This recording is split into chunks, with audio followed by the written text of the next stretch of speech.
গুরুত্বপূর্ণ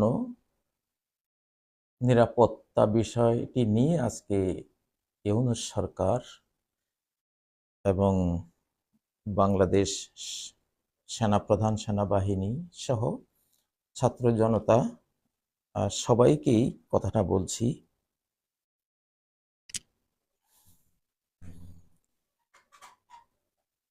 সবকিছুর আগে হলো দেশের নিরাপত্তা। এখানে দেশ হলো বাংলাদেশ, আমাদের মাতৃভূমি। এটা নিরাপত্তা দায়িত্ব তো আমাদের। আমরা যখন যে দেশে থাকি সেটাও আমাদের এক ধরনের মাতৃভূমির মতোই। আমরা সেই দেশের নিরাপত্তাও কামনা করি। এমিরেটসে থাকলে এমিরেটসের নিরাপত্তা কামনা করি, সৌদি আরব থাকলে সৌদি আরবের নিরাপত্তা কামনা করি, অন্য দেশে থাকলে অন্য দেশের নিরাপত্তা কামনা করি। উচিত এটা। প্রিয় বন্ধুরা,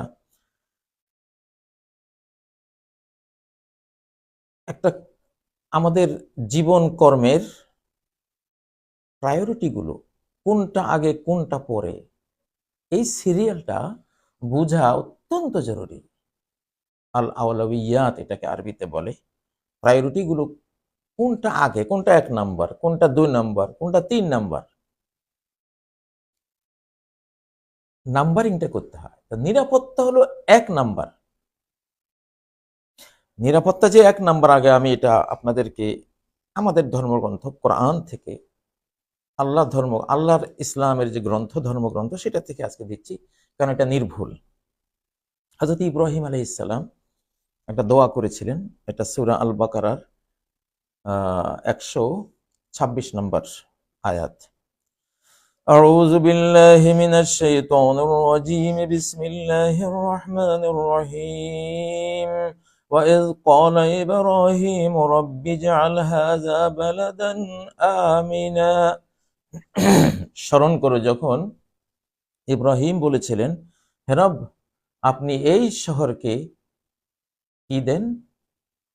আমন আমান দেন, সবার আগে নিরাপত্তা দেন, সিকিউরিটি দেন। দেখেন, উনি কিন্তু নবী, উনি ধর্ম প্রচারের জন্য পৃথিবীতে আসছেন, কিন্তু ধর্মের কথা আগে বলেননি। কিন্তু চলছে গোটা খ্রিস্টান জগৎ। এটা বাংলাদেশের সরকার, ওনার এই দেশের নিরাপত্তা হলো আগে। আমরা জনগণ, আমরা বলছি, আমরা আমাদের ডক্টর ইউনূস সরকারকে বলছি, আমাদের সেনাপ্রধানকে বলছি, সেনাবাহিনীকে বলছি, আমরা জনগণ। আপনাদের উপরে আমাদের প্রধান দায়িত্ব যেটা ন্যস্ত করা হয়েছে, এটা হলো নিরাপত্তা। আমাদের জান বাঁচান, আমাদের জীবন বাঁচান, আমাদের মা বোনদেরকে বাঁচান, মা বোনদের মান ইজ্জত বাঁচান। বাঁচাবার কাজটা 1 নাম্বার, সবকিছুর আগে। তারপরে হলো অর্থনীতি। এটা তো গেল সূরা বাকারার কথা। আগে তো দেশ, তারপরে সে। সূরা বাকারারই আবার 30 নম্বর আয়াতে বলে আসছেন আল্লাহ, ইন্নী জাইলুন ফিল আরদি খলিফা। আমি খলিফা নিয়োগ করব, প্রতিনিধি নিয়োগ করব, সৃষ্টি করব।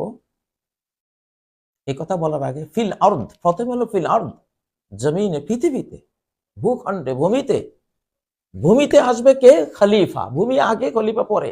আগে তো ভূমিটা তৈরি করেছেন,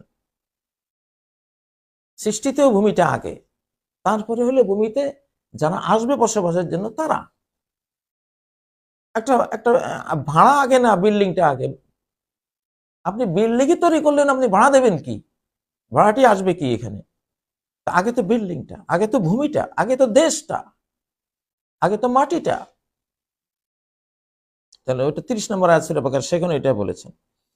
ইব্রাহিম আলাইহিস সালামের এই দোয়াটি আল্লাহ তাআলা সূরা ইব্রাহিমের 35 নম্বর আয়াতে, অনেকগুলো দোয়া সেখানে আছে। সেখানেও দেখুন, উনি তাওহীদের, ধর্মের ওয়াজও করেছেন, কিন্তু ওয়াজের মধ্যে ধর্মের কথাটা সেকেন্ডারি পর্যায়ে, দ্বিতীয় পর্যায়ে রেখেছেন। দেশের নিরাপত্তাটা 1 নম্বরে এনেছেন। أعوذ بالله من الشيطان الرجيم وإذ قال إبراهيم رب اجعل هذا البلد آمنا স্মরণ করো সেই সময়কে যখন ইব্রাহিম বলেছিলেন, হে রব, এই শহরকে, এই জনপদকে, এই রাষ্ট্রকে নিরাপদ করেন।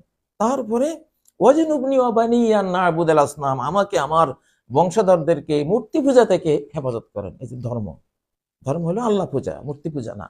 মূর্তি পূজা হলো সৃষ্টিকর্তার অধিকার একটা মৃতকে অর্পণ করে সৃষ্টিকর্তার উপরে জুলুম করা, নিজের উপর জুলুম করা। তো সেই হিসেবে সেটা কিন্তু দ্বিতীয় পর্যায়ে তিনি আনছেন।